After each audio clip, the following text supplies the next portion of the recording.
Vous êtes dans les couloirs de marbre froid du palais de Babylone. L'encens de cèdre brûle dans des braséros d'or, mais l'air reste lourd, écœurant.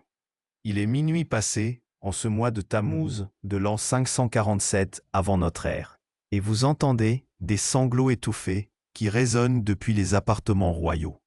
Ces pleurs ne viennent pas d'une femme quelconque, ils sortent de la gorge d'Atossa, fille du roi Crésus de Lydie, ambassadrice venue sceller une alliance commerciale. Dans 15 minutes, elle ressortira de cette chambre aux murs ornés de lions ailés. Mais ce qu'elle aura vécu là-dedans va déclencher la Première Guerre mondiale de l'Antiquité. Car ce que vous allez découvrir ce soir va fracasser tout ce qu'on vous a raconté sur les mariages diplomatiques babyloniens. Derrière les nuits de noces royales de Nabonide se cache le système d'espionnage le plus pervers jamais conçu par un souverain. Chaque étreinte était un interrogatoire. Chaque gémissement masquait un aveu extorqué. Chaque concubine servait d'espionne involontaire dans un réseau qui s'étendait de l'Indus jusqu'aux colonnes d'Hercule. Cette histoire, aucun manuel scolaire ne vous la racontera jamais, parce que les tablettes cunéiformes qui la révèlent n'ont été déchiffrées qu'en 1987, et ce qu'elles contiennent remet en question tout ce que nous croyons savoir sur la diplomatie antique. Vous allez comprendre pourquoi Cyrus de Perse a préféré raser Babylone plutôt que de négocier, et comment un roi obsédé par le contrôle a inventé, 25 siècles avant Orwell, la surveillance étatique moderne. Mais d'abord, il faut que vous compreniez dans quel monde nous sommes. L'empire néo-babylonien de 547 avant J contrôle les routes commerciales les plus rentables du monde antique. L'or de Nubie remonte le Nil, l'encens d'Arabie traverse le désert, les épices de l'Indus descendent l'Euphrate. Chaque caravane qui passe par Babylone rapporte 2400 cycles d'argent par mois rien qu'en taxes de passage, de quoi entretenir 12 000 soldats pendant un an. Le roi Nabonide, ancien grand prêtre du dieu Lune Sin, règne sur ce carrefour depuis 11 ans. Mais il a un problème. Comment surveiller un empire qui s'étend sur 2 millions de kilomètres carrés quand les messages mettent 4 mois à faire l'aller-retour? La réponse, vous la trouverez dans les archives administratives du temple de Borsippa, découvertes par l'archéologue britannique Ormusd Rassam en 1879, mais traduites seulement un siècle plus tard. Cette tablette d'argile recense 147 servantes du lit royal, réparties selon leur région d'origine. 23 de Lydie, 31 de Médie, 19 d'Égypte, 27 des cités grecques d'Ionie, 18 des tribus arabes, 15 de Phrygie et 14 des satrapies orientales. Chaque nom est suivi d'une annotation en écriture minuscule. Fille du gouverneur de Sardes, nièce du marchand d'étain de Gordione, sœur du chef des archésites. Ce n'était pas un harem. C'était une carte géopolitique vivante. Les chroniques babyloniennes nous apprennent que Nabonide avait développé ce qu'il appelait « les yeux du palais qui veillent dans l'alcôve ». Chaque concubine était sélectionnée non pour sa beauté, mais pour sa position familiale stratégique. Le grand eunuque, Belchunu, ancien esclave lydien castré par les Assyriens, est devenu maître espion du royaume. Dirigeait ce réseau avec une précision chirurgicale. Il avait compris que l'intimité royale était le seul moment où les barrières diplomatiques s'effritaient, où les secrets d'État pouvaient être extorqués sous couvert de jeux érotiques. Le système fonctionnait selon un protocole immuable. Dès qu'une nouvelle épouse arrivait au palais, elle était conduite aux bains royaux où des servantes la parfumaient à la myrrhe et l'habillaient de soie damassée. Pendant ce rituel de 3 heures, des eunuques scribes l'interrogeaient, soi-disant sur ses préférences du roi. Quels sont les sujets de conversation qui plaisent à son père? Quelle route commerciale sa famille emprunte-t-elle? Combien de soldats garde-t-elle dans ces domaines? Quel est l'état de santé de ses frères? Ces questions, déguisées en bavardage de gynécées, étaient en réalité les premières étapes d'un interrogatoire systématique.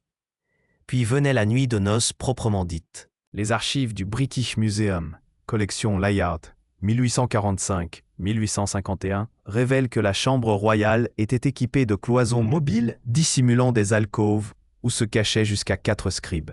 Ces hommes, choisis pour leur ouïe exceptionnelle et leur rapidité d'écriture, transcrivaient en temps réel chaque parole prononcée. Le roi Nabonide, Formé aux techniques d'interrogation par les prêtres de Sin, maîtrisait l'art de faire parler ses victimes. Sous couvert de caresses, il posait des questions apparemment innocentes. Ton père semble inquiet ces derniers temps. Qu'est-ce qui le préoccupe? Tes frères parlent-ils souvent de leurs alliances militaires?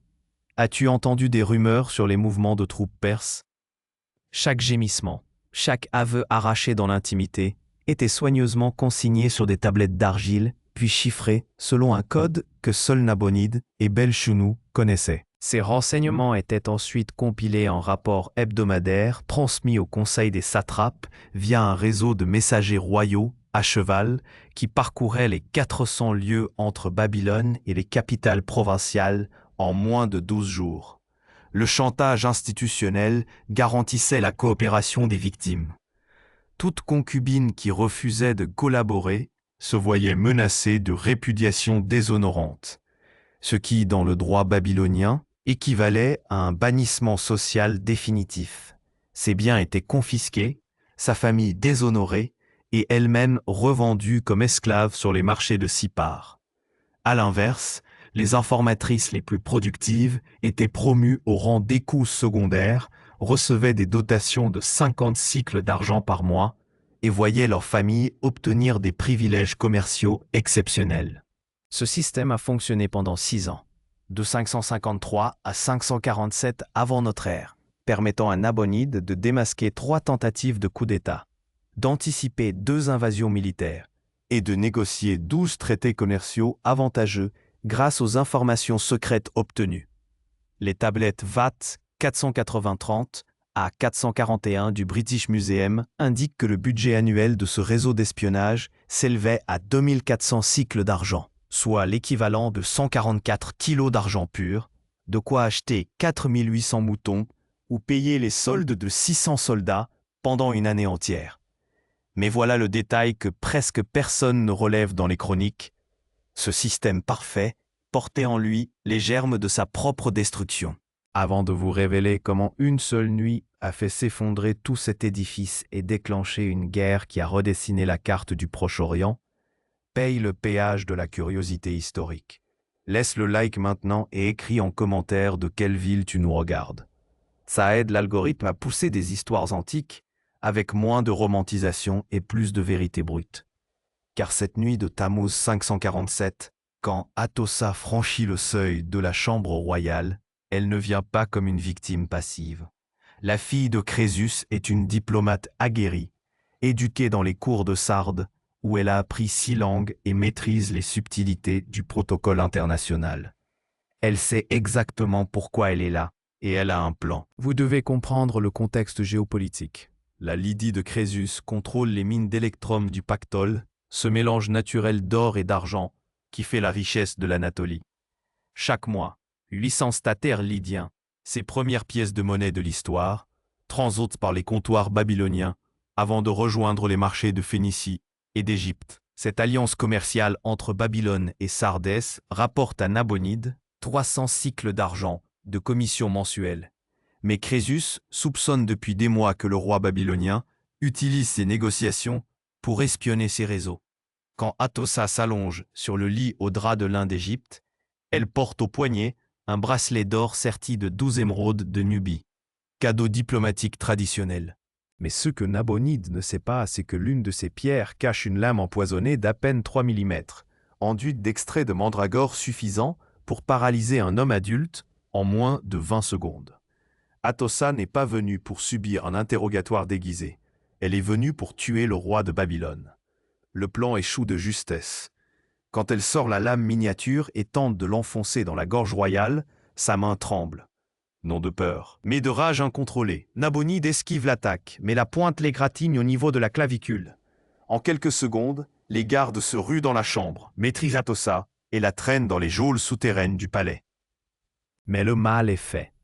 Les scribes cachés ont tout entendu et transcrit les injures qu'elle a hurlées en lydien, en grec et en phrygien. Et ce qu'elle révèle dans sa colère va changer le cours de l'histoire antique. Car, sous la torture, ces techniques d'interrogatoire que les Babyloniens ont raffinées pendant des siècles, Atossa avoue que son père Crésus a déjà formé une coalition anti-babylonienne. Les archives de Sparte mentionnent la présence d'émissaires lydiens auprès du roi Cléomène Ier dès le mois de Nissan 547. L'Égypte d'Amasis II a promis 50 talents d'or et 2000 fantassins nubiens. Les cités grecques d'Ionie, excédées par les taxes babyloniennes sur leurs exportations d'huile d'olive et de vin, ont secrètement rallié l'alliance. Même certaines tribus arabes du désert, lassées des contrôles douaniers sur les caravanes d'encens, ont promis leurs cavaliers montés sur des chameaux de course. Mais le pire reste à venir. Sous les coups des fouets à lanières de cuir clouté, Atossa révèle que Cyrus de Perse, cet ambitieux roitelet qui règne depuis Pasargade sur les tribus iraniennes des monts Zagros, a été secrètement contacté par Crésus 3 mois plus tôt. Les deux souverains ont conclu un pacte. Si Cyrus lance ses armées contre Babylone par l'est, pendant que la coalition lydienne attaque par l'ouest, ils se partageront l'empire de Nabonide. À Cyrus reviendront la Mésopotamie et les satrapies orientales. À Crésus, les routes commerciales occidentales et les ports phéniciens. Et c'est là que Kazinin preste attention dans les chroniques de Bérose. Nabonide commet l'erreur fatale de sa carrière. Au lieu de garder secrètes ses révélations pour préparer sa défense, il décide de faire un exemple public d'Atossa. Le 12e jour du mois de Tammuz, sur l'esplanade du temple de Marduk, devant 3000 spectateurs, massés sous un soleil de plomb, la princesse lydienne est condamnée à la flagellation publique. 50 coups de fouet pour tentative d'assassinat, puis l'exposition sur un poteau de cèdre pendant 3 jours, sans eau ni nourriture, avant d'être vendue comme esclave sur le marché de Sippar. Mais Nabonide a sous-estimé le pouvoir de l'indignation diplomatique. Quand la nouvelle parvient à Sardes, au bout de 18 jours, le temps que les messagers à cheval parcourent les 1200 kilomètres qui séparent Babylone de la capitale lydienne, la fureur de Crésus décuple. L'humiliation publique d'une princesse royale constitue, selon le droit international antique, un casus belli automatique, une déclaration de guerre déguisée qui ne peut rester sans réponse. En moins de 2 mois, Crésus mobilise la plus grande armée que l'Anatolie ait jamais vue. 15 000 cavaliers lydiens équipés de côtes de mailles, 8 000 hoplites grecs mercenaires, 12 000 fantassins phrygiens armés de lances de frêne longues de 4 mètres et 200 chars de guerre tirés par des chevaux de Thessalie. Le coût de cette mobilisation s'élève à 800 talents d'or, l'équivalent de 20 tonnes d'or pur, soit la production aurifère annuelle de tout l'empire lydien. Pendant ce temps, à l'est, Cyrus met aussi ses troupes en branle. Les chroniques perses, rapportées par Hérodote, mentionnent 25 000 archers montés, 10 000 immortels de sa garde personnelle et les redoutables cataphractes. Ces cavaliers lourds bardés d'écailles de bronze qui formeront plus tard l'épine dorsale des armées parthes.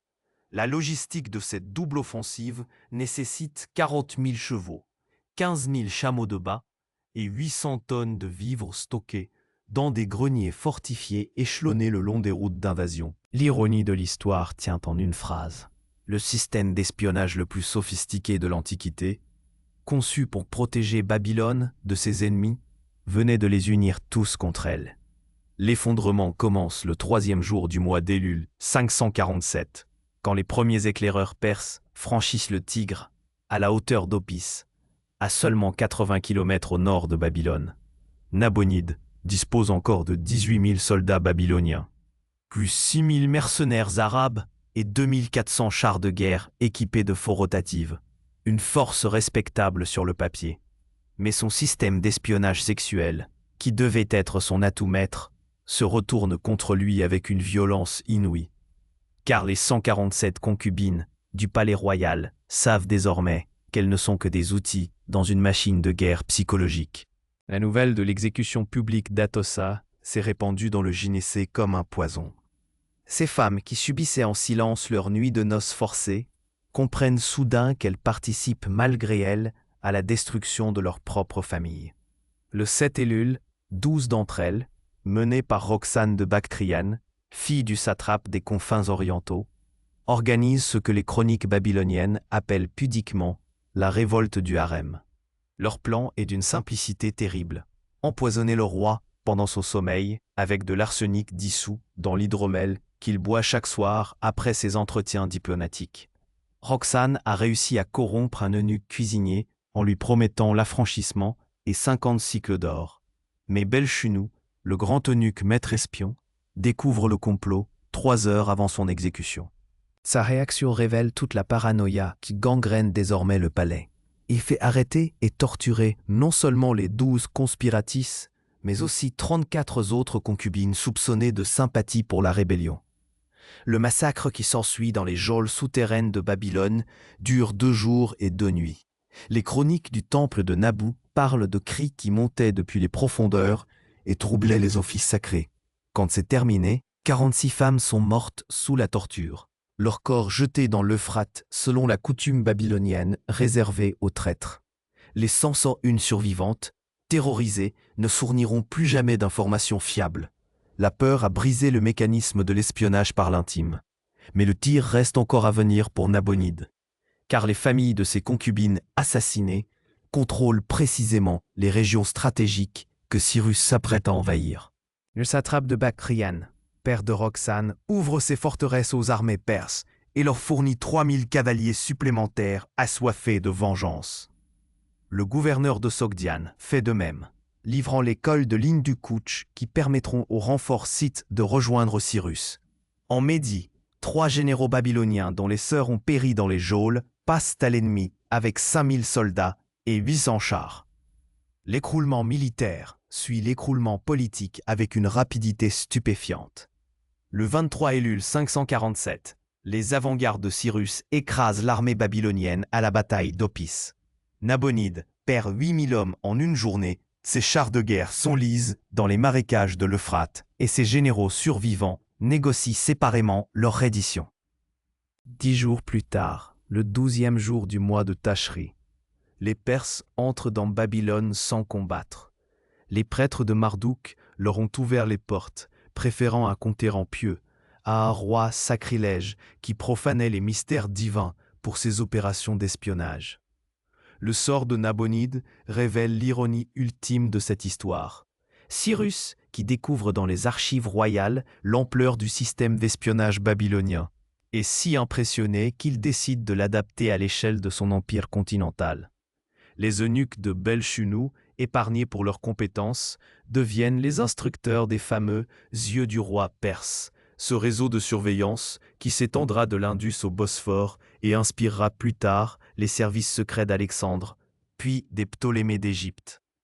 Quant à Nabonide, les sources divergent sur son sort final. Le cylindre de Cyrus, découvert en 1879 et conservé au British Museum, prétend qu'il fut traité avec clémence et exilé dans une oasis du désert arabique.